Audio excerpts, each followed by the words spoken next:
Hello and welcome. A quick question on electrostatics that will probe your physical understanding of a given situation. Here is your problem. A capacitor consists of two discs with radius r, a small separation d, and surface charge density plus sigma and minus sigma. Find the electric field just outside the capacitor an infinitesimal distance from the center of the positive disk. If this is positive disk and this one is negative disk, then you are supposed to calculate electric field just outside this plate infinitesimally away from the center of the disk. Do give it a try, do think over it before you actually look at my solution. You can pause the video and give it a try. But please do one thing, please do like the video and do subscribe if you are watching me for the first time. Here is the solution. You just need to know one concept from electrostatics to be able to solve this problem actually.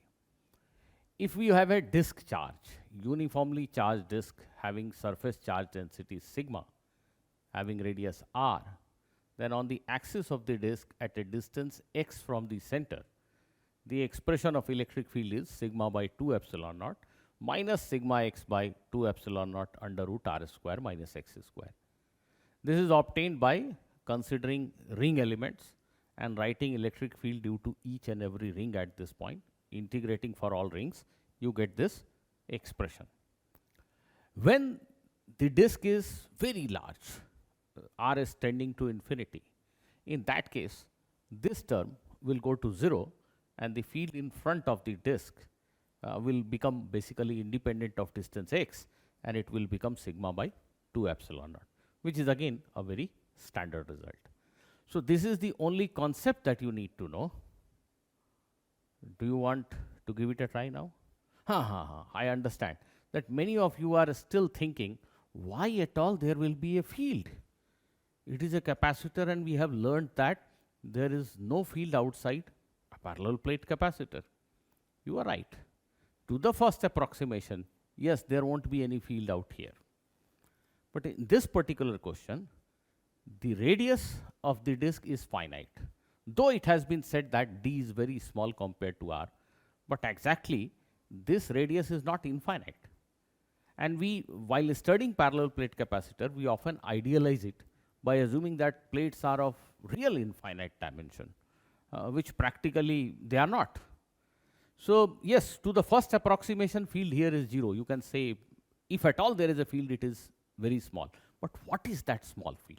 That is what the question is asking you to answer basically.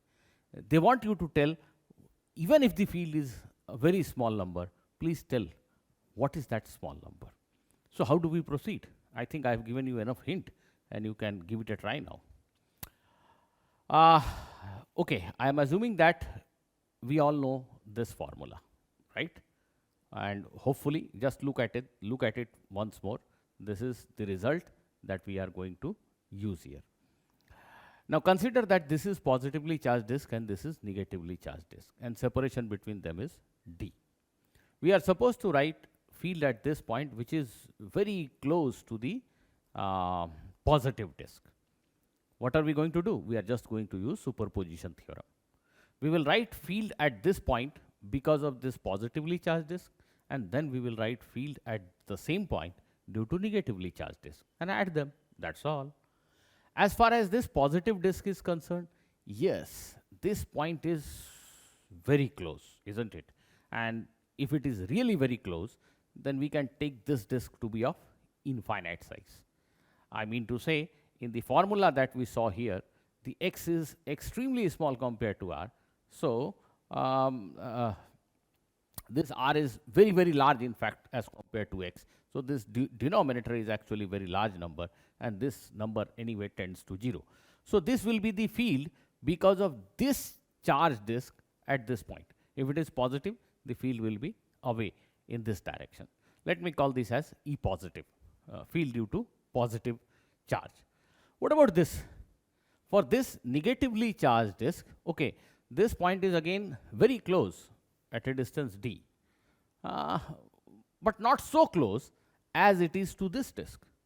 So if I am assuming that this point is infinitesimally away from this disk, it is quite okay to assume that this disk is of infinite size.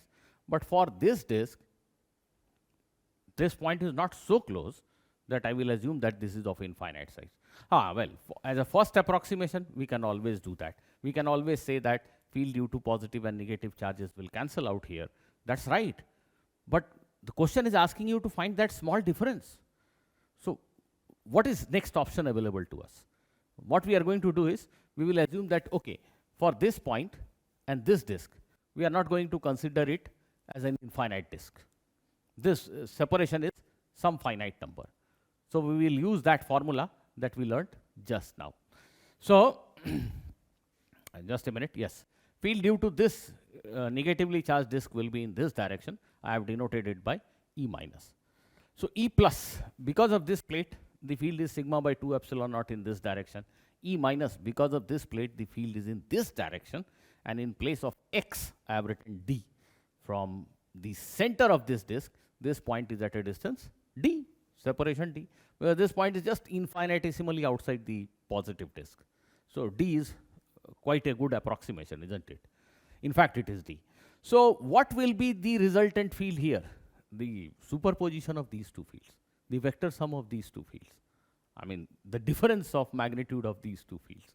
So what is the resultant field? This number only. So resultant field at this LO dot, this point, is definitely sigma d by 2 epsilon naught r square minus d square. Now, let us not forget that it was originally given in the question that d is small. D is small means compared to what? Compared to r, because r is the only other dimension given in the question. So obviously, d is small compared to r. So again, we can approximate this, no doubt, and we can ignore d square in front of r square, and we can simply write it as sigma d by 2 epsilon naught r. So that's it.